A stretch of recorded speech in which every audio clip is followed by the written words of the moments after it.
Matthew Adams was one of the most powerful and respected men in the entire city. People spoke his name with pride. Some said his wisdom built half of the businesses in the country. Others said his kindness fed thousands of families. He owned hotels, tech companies, real estate, and a successful logistics company that operated across borders. When Matthew walked into a room, everyone stood up. But inside his beautiful mansion, hidden behind golden walls and expensive furniture, Matthew carried a heavy sadness. The sadness had names: Natasha and Susan, his two daughters. They were his only children. He loved them deeply, but he was worried. Very worried. Natasha, the older one, was 25. She was tall, beautiful, fashionable, and always busy taking pictures for social media. She liked expensive clothes, shiny phones, designer bags, and anything that made her feel more important than others. Susan, 23, was softer and sweeter, but she followed her sister in everything. If Natasha wanted to travel, Susan would pack her bags. If Natasha wanted to party, Susan would join. If Natasha said working was stress, Susan agreed. Both of them had graduated from one of the best universities in the world. But they didn't study well. They spent most of their time in shopping malls, beach resorts, and luxury restaurants. They graduated with low results, but Matthew did not complain. He believed in giving his children love, patience, and second chances. His wife, Helen, made the problem worse without knowing it. She was elegant, beautiful, and proud. She grew up in comfort, and she believed her daughters deserved the same. She never allowed them to cook, clean, or do anything difficult. "My husband is wealthy," Helen always said. "My daughters must enjoy life. They will never suffer." Matthew kept quiet for many years, hoping the girls would grow up and change. But instead they became more relaxed, more careless, more spoiled. One afternoon, Matthew returned home tired after a long meeting. He had discussed a very important contract with foreign investors. He expected to rest. Instead, he walked into the living room and found Natasha and Susan lying on the couch, laughing loudly as they scrolled through their phones. Shopping bags were everywhere. Food plates were on the table. The TV volume was loud. Matthew looked at them and sighed. "Natasha, Susan, can we talk?" They looked up slowly, as if he was disturbing their peace. "Dad, can it wait?" Natasha asked.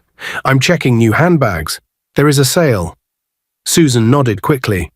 "Yes, Father, we are busy." Matthew felt something inside him break. "Stand up," he said quietly. The girls looked confused, but they obeyed. Something in his voice told them he was serious. Helen walked in at that moment, smiling. "Honey, what is it? Why does your face look like that? Did something happen at work?" "No," Matthew said. "The problem is not work. The problem is my home." The room became silent. He looked at his daughters one by one. "Natasha, Susan, are you proud of the life you are living?" They exchanged glances. "Father," Susan said softly, "why are you asking that?" "Answer me," Matthew repeated. Natasha lifted her chin proudly. "We love our life. It's sweet, it's comfortable. We don't stress." Matthew nodded slowly. "And what about work?" Natasha laughed. "Work? Father, why should we work? You are one of the wealthiest men in the city. We don't need jobs." Susan added, "If you die now, we will inherit everything. So why should we bother ourselves?" Helen gasped softly.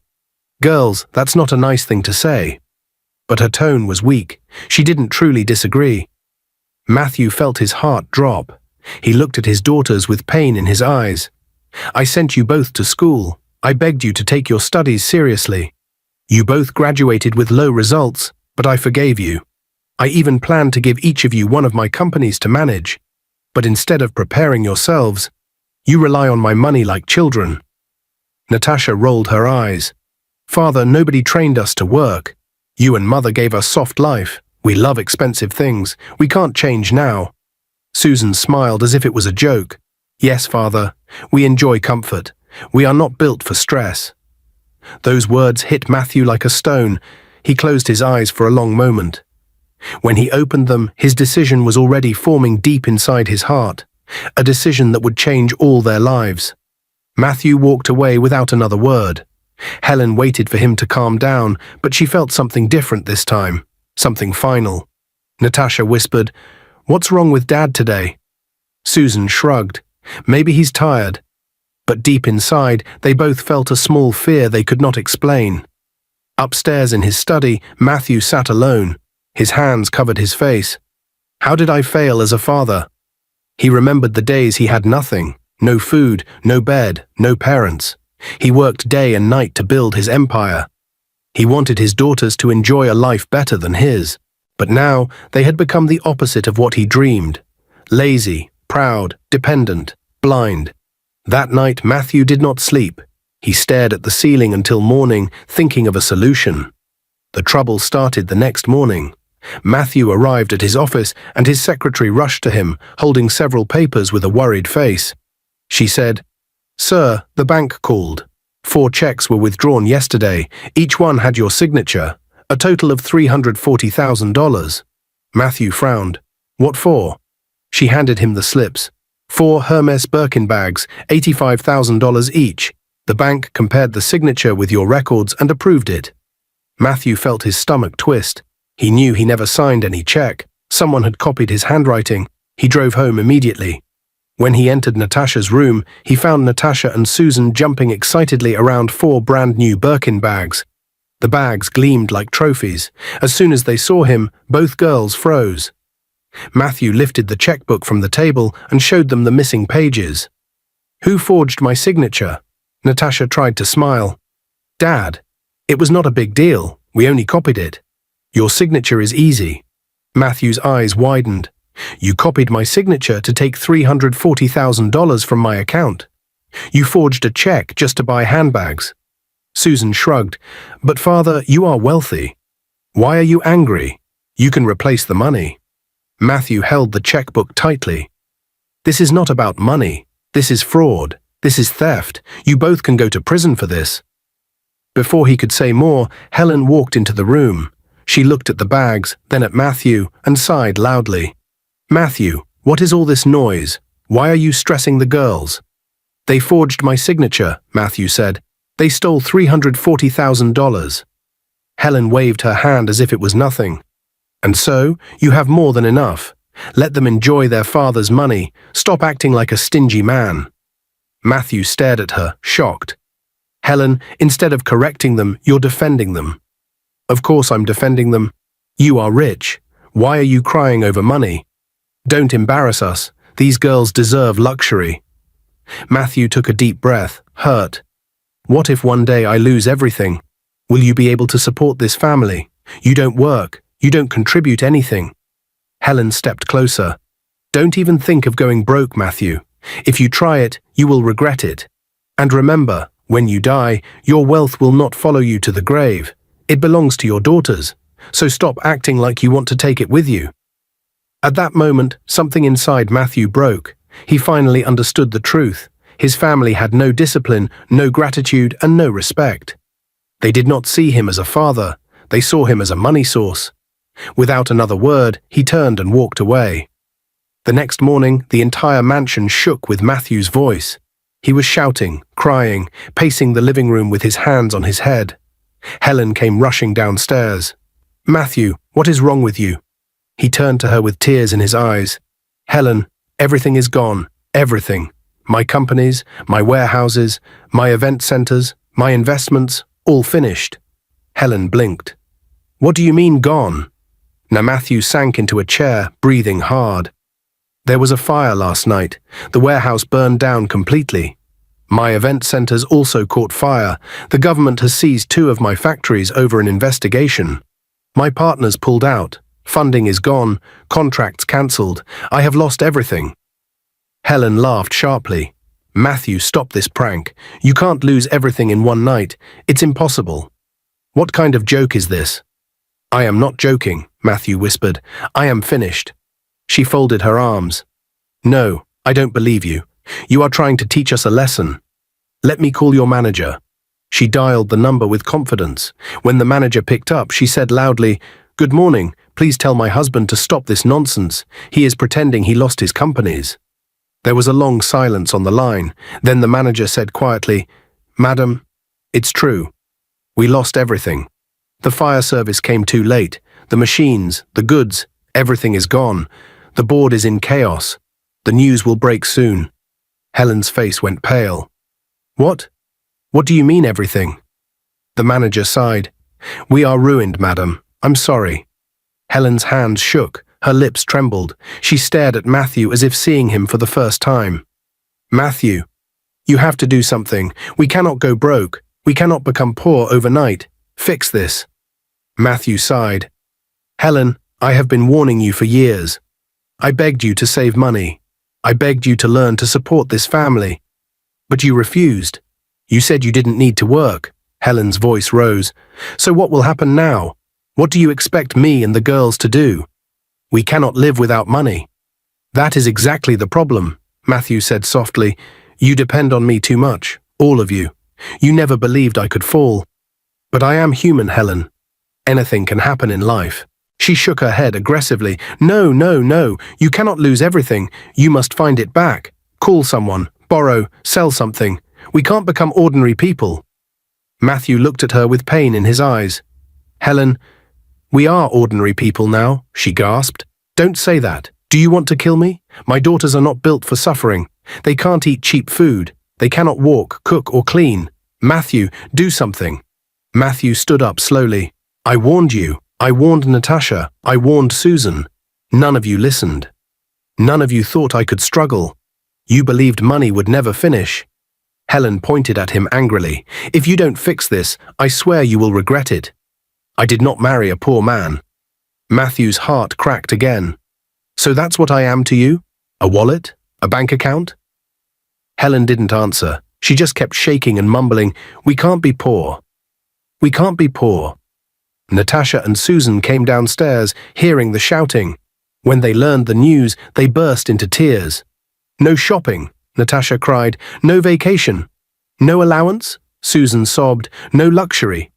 Helen hugged them dramatically. Don't worry, girls. Your father will fix it. He must. Matthew watched them cling to each other, crying not because they lost him, but because they lost money. At that moment, he knew the test he planned was not only necessary, it was the only way to save his family from destruction. 2 days later, Matthew had made his final decision. Before dawn, he packed 2 suitcases quietly. When Helen woke up and saw him dragging the bags into the living room, she panicked. Matthew, what are you doing? He didn't look at her. I'm preparing to leave. Leave to where? To the village. Helen stepped back as if she heard something disgusting. Village? Which village? My father's old house, he replied calmly. I can't afford this mansion anymore. The bank will come tomorrow to reclaim the property. We have no choice but to relocate. Helen shouted, I am not going to any village. I cannot live like a poor woman. You don't have a choice, Matthew said. If you stay here, you will be thrown out by security. And you better warn your jobless daughters to pack their bags. The bank is not joking. Helen frowned. Matthew, my daughters cannot live in a village. They don't even know how to cook. What will they eat? Matthew sighed. They will learn. All 3 of you will learn. Life has changed. Accept it. Helen folded her arms stubbornly. I am not going anywhere. I am staying in my house. The village is for old people and suffering people. I refuse. Matthew finally stopped and faced her. Helen, that house you are talking about does not belong to us anymore. Everything here, cars, furniture, property, belongs to the bank now. If you remain here tomorrow, you will be standing on the street. She shook her head quickly. No, no, no. I cannot go from mansion to village. This is shame. This is disgrace. Matthew picked up his suitcase. Helen, I am going now. If you want to stay married to me, meet me in the village. If you don't want to come, stay here and face whatever happens. She stared at him, shocked. You are serious? You are truly leaving? Yes, he said quietly. I warned all of you for years. None of you listened. Now reality has arrived. He walked to the door. Natasha and Susan appeared at the top of the stairs, sleepy-eyed and confused. Dad, where are you going with bags? Susan asked. To the village, he said. The bank is coming tomorrow. Pack your things unless you want to be embarrassed. Natasha gasped. Village? Dad, please, stop this. We cannot live there. Matthew didn't wait for more arguments. He opened the door and stepped outside. Helen shouted after him, Matthew, if you leave this house, don't expect me to follow you. But he didn't look back. He walked straight to the gate, got into a small taxi he had ordered secretly, and left the mansion behind. An hour after Matthew left, the mansion was filled with tension. Helen sat on the couch, shaking her head again and again. Natasha and Susan were pacing around, whispering urgently. Finally, Natasha said, "Mother, we are not going to any village. Never." Susan agreed quickly. "Yes, Mum. How can we go there? Our friends will laugh at us. They will mock us. Everyone knows we live a luxury life." Natasha folded her arms. "Besides, I can't leave my handsome boyfriend. No way. He will think I am poor. I won't try it." Susan nodded. "My boyfriend also promised to take care of me. I will go and stay with him. I cannot step foot in a village." Helen looked at them slowly. "So you are both leaving me?" Natasha replied, "Mum, it's not leaving. We just can't follow Dad to suffer. We are not built for that life." Susan added, "When things get better, we will come back. But for now, we'll stay with our boyfriends." Helen closed her eyes. "What kind of daughters did I raise?" But the girls didn't answer. They packed clothes in small bags and walked out of the mansion. Natasha said, "Mum, take care. We will call you later." Susan added, "Tell Dad we love him, but we can't follow him to the village. Bye." They left without looking back. Helen stood at the doorway watching them go. For the first time, she felt truly alone. She realized her daughters only cared about enjoying life, not family, not support, not unity.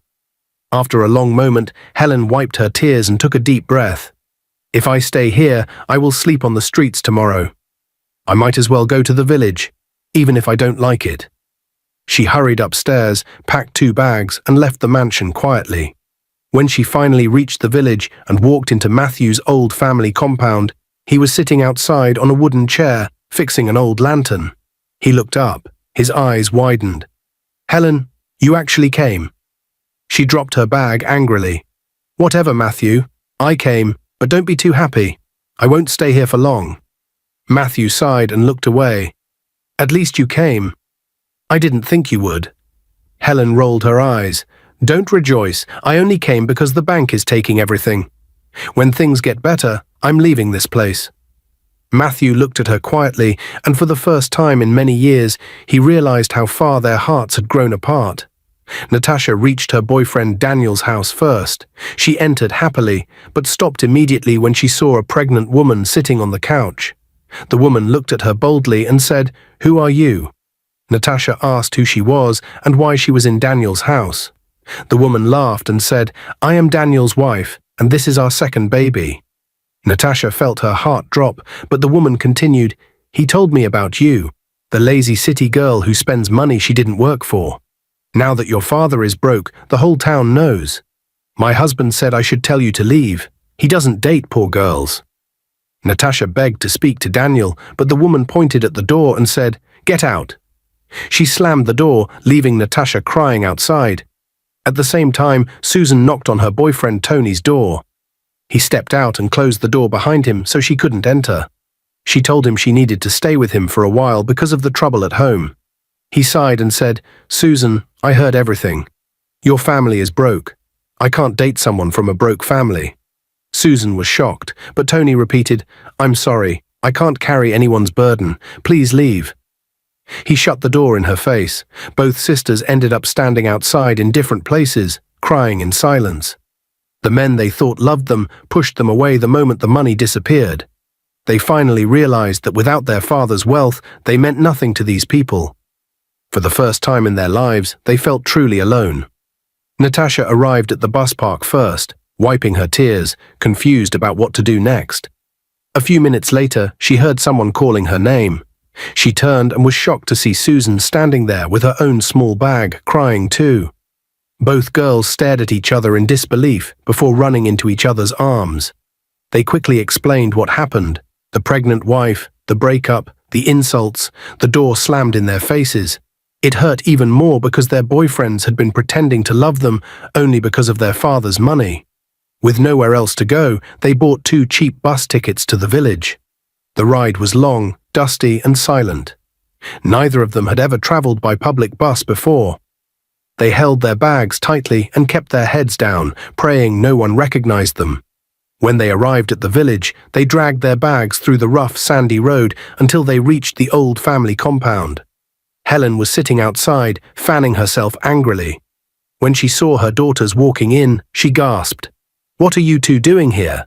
Natasha answered bitterly. "Where else should we go, Mother? Everyone has heard Dad lost everything." Susan added, "Our boyfriends threw us out. They said they can't date poor girls." Helen shook her head. "Useless men, they were only after your father's money." The girls looked around the small compound and asked, "Where is father?" Helen rolled her eyes and said, "That useless poor man went to the farm. He told me to go with him, but I refused. I didn't leave a mansion to start farming like villagers." Natasha scoffed. "Good, Mother. We are not going to any farm. Never." Susan nodded. "Yes, we can stay here, but going to a farm is out of the question. We are not built for that kind of suffering." Helen crossed her arms. "Same with me. Let Matthew farm alone. We will manage ourselves until things get better." The three of them stood there, pretending they were still too important to work, too special to struggle. That evening, Matthew returned from the farm tired and dusty. He sat down quietly and looked at Helen. "Since you still have gold jewelry, sell some of it. I will borrow small money from friends. If we pay part of the debt, maybe the authorities will release my seized goods, and I can start again." Helen's face changed immediately. "Sell my gold? Never. You're not even sure they will release anything. Why should I sacrifice my gold for your problems?" Matthew sighed deeply. "Helen, we are married. This is the time we should support each other. When things were good, we enjoyed together." Helen stood up angrily. "I will not sell my gold for you. I am keeping it. In fact, when I finally get money, I will use it to buy an expensive car. I cannot be trekking around this village like a poor woman." Matthew looked at her quietly, pain in his eyes. "So even now, you still care more about luxury than our future?" Helen frowned. "Yes. I didn't marry you to suffer. Figure out your problems yourself." Matthew said nothing again. Not long after that, Helen started seeing a man in the village named Mr. Collins. He always spoke sweetly to her and promised her comfort. One day he told her he had a small house near the market and asked her to move in with her daughters. Helen agreed immediately and left Matthew without informing him.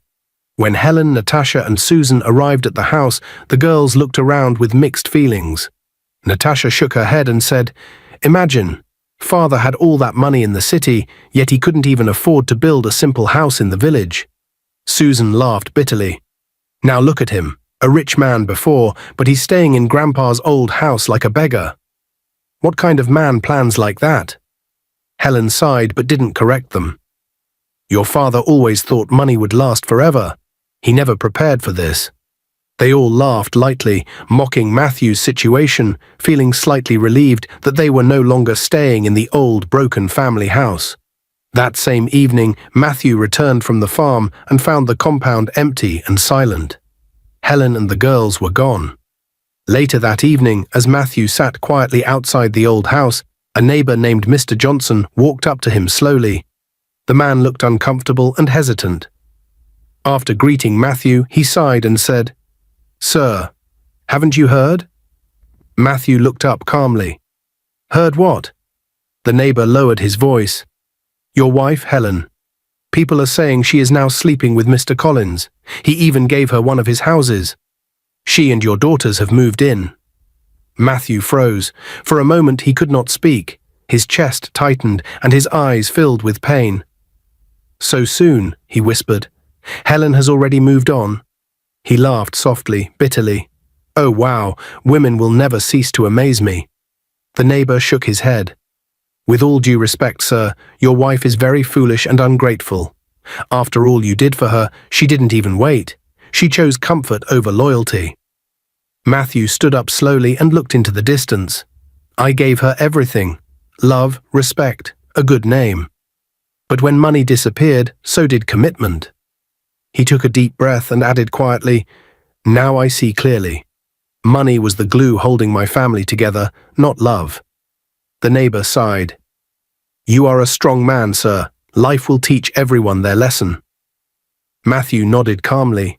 In his heart, the pain turned into firm resolve. The next day, Matthew gathered courage and went to see Helen at Mr. Collins' house. When she saw him standing at the gate in dusty clothes, her face hardened immediately. "Helen," Matthew said softly, "please, come back home. Let us manage this together. I still love you." Helen laughed coldly. "Home? Which home? That broken old house?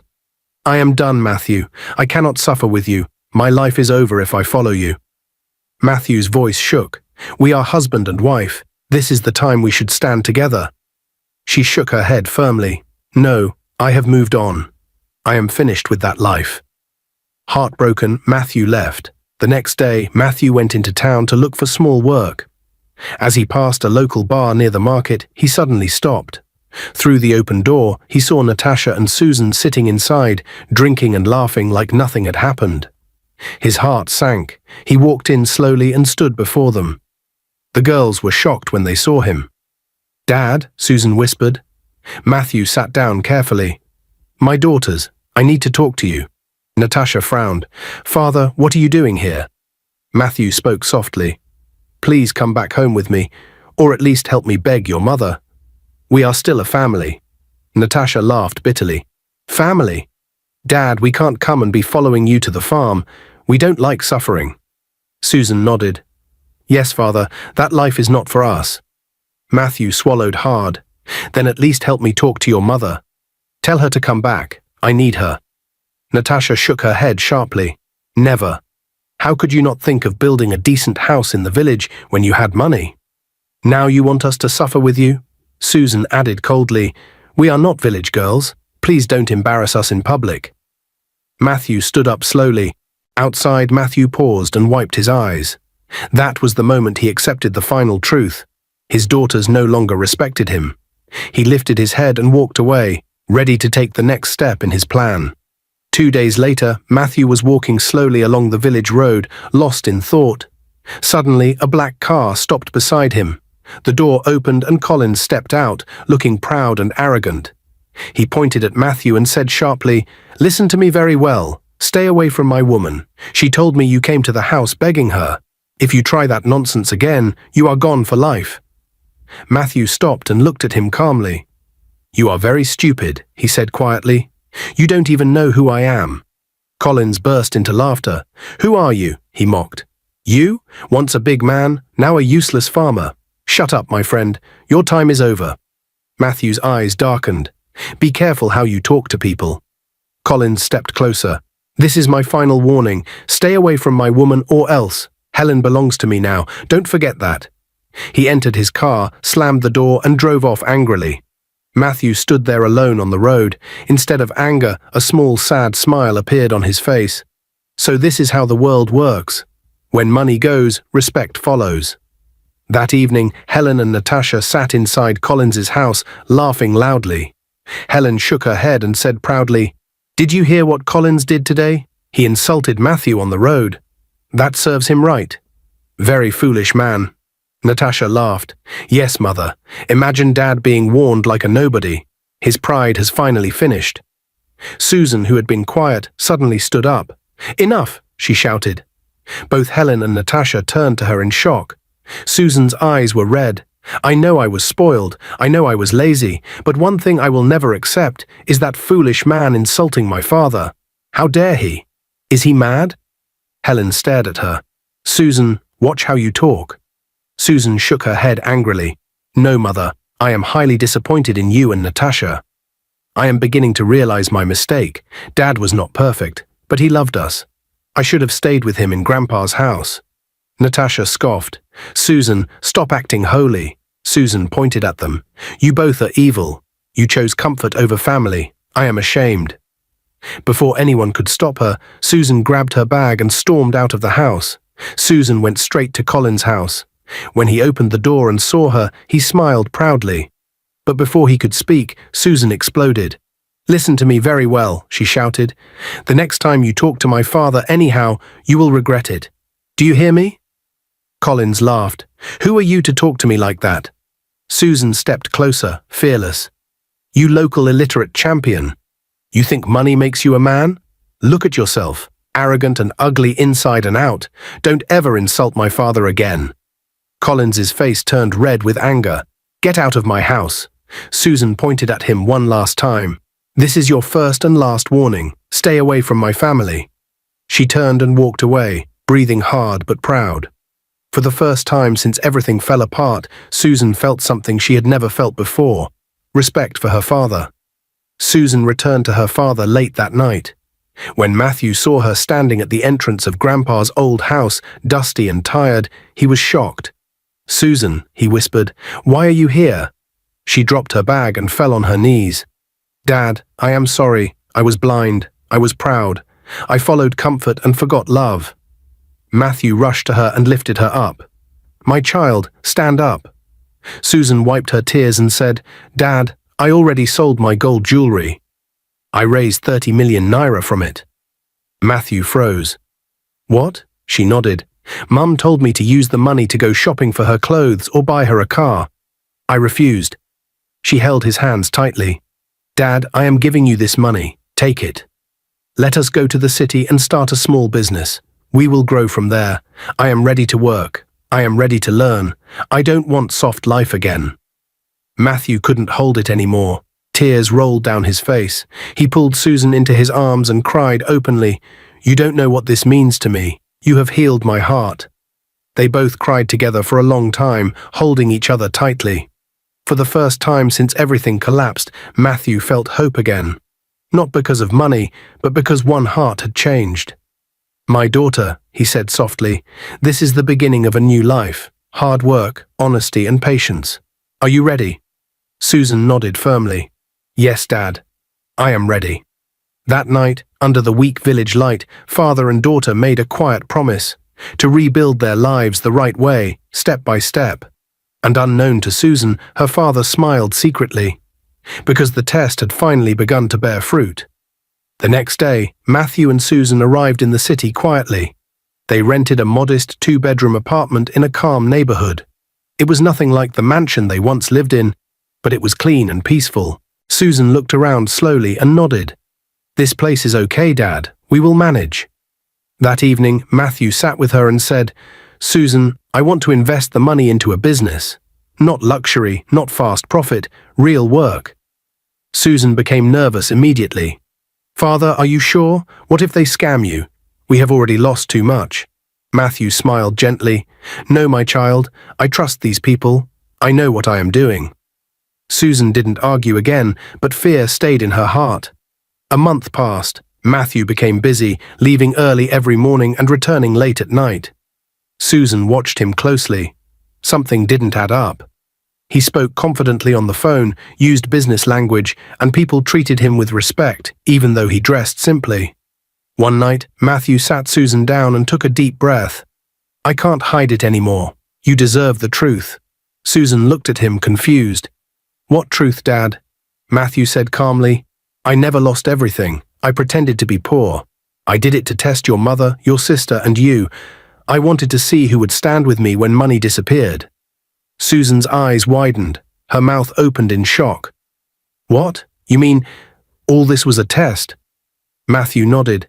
"Yes, my companies are safe. My wealth is safe. Only a few trusted people knew." Susan was shaking. For a moment she didn't know whether to cry or shout. Then tears filled her eyes, not of pain, but of relief. She hugged him tightly. "Dad, I am happy. I am happy because I chose you. Even when I was wrong before, I came back." Matthew held her and smiled.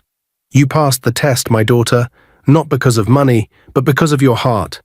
They both laughed and cried at the same time. Susan wiped her tears and said, "I don't care if you are rich or poor. I just want to work, learn, and be better." Matthew nodded proudly. "And that is why you will never be poor in life." Back in the village, trouble exploded inside Colin's house. Helen returned early one afternoon and froze when she saw Natasha coming out of Colin's bedroom, adjusting her clothes. For a few seconds, both mother and daughter stared at each other in shock. Helen screamed first. "Natasha, what are you doing here?" Natasha crossed her arms boldly. "Mother, calm down." "Calm down," Helen shouted. "You are sleeping with the same man I am with?" Natasha laughed carelessly. "So what? That man has money. He can take care of both of us. We need comfort, not suffering." Helen's face turned red with anger. You are mad. You have no shame. I am your mother. Natasha fired back. And so, you taught us to love money more than family. Now you are angry because I learned well. Helen barked. You are a disgrace, sleeping with your mother's man. You have become shameless. Natasha stepped closer. You are the real disgrace, leaving your husband for a village man because of comfort. Look at you. The two women began shouting at each other, exchanging heavy insults. Neighbors gathered outside, whispering and shaking their heads. A mother and daughter fighting like rivals over the same man over money. Shameful, one woman whispered. This is what greed brings, another said.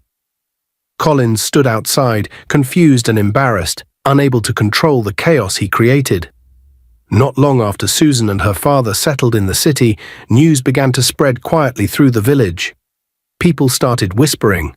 Some said Matthew was not as poor as everyone thought. Others said he was rebuilding his life quietly in the city. Some even said he had started a business again. The same people who mocked him before now spoke with fear and respect. When Helen heard the news, her heart dropped. She sat alone in Colin's house, staring at the wall.